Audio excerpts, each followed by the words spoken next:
A state governed by IS militants in Syria and Iraq would be a house of blood. Those are the words of the new UN human rights chief.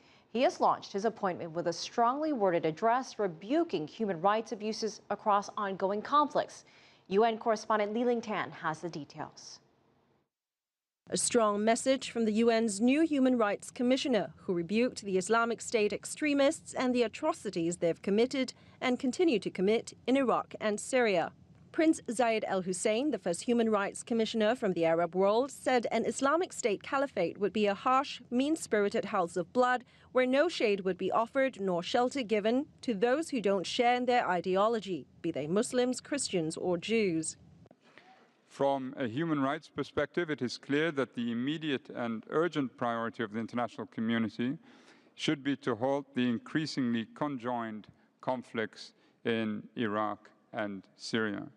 In particular, dedicated efforts are urgently needed to protect religious and ethnic groups, children who are at risk of forcible recruitment and sexual violence, and women who have been the targets of severe restrictions.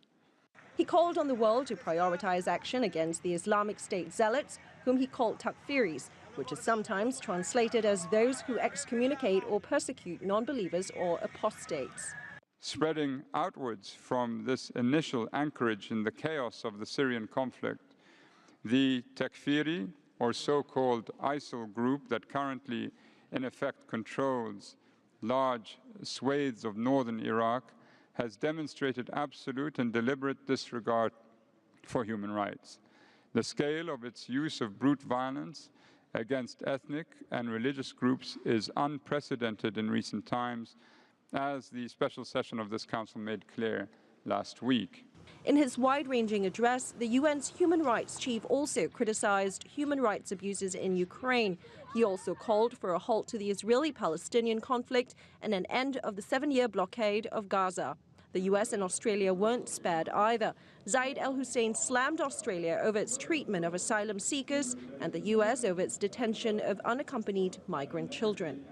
Zaed al-Hussein inherits from his predecessor Navi Pillay a landscape of multiple conflicts and humanitarian crises that have been overwhelming the United Nations system. So he has a tall task ahead of him. But as a veteran Jordanian diplomat and the first Muslim to assume this role, he is perceived to be the right man for the job at this critical time in the Arab world.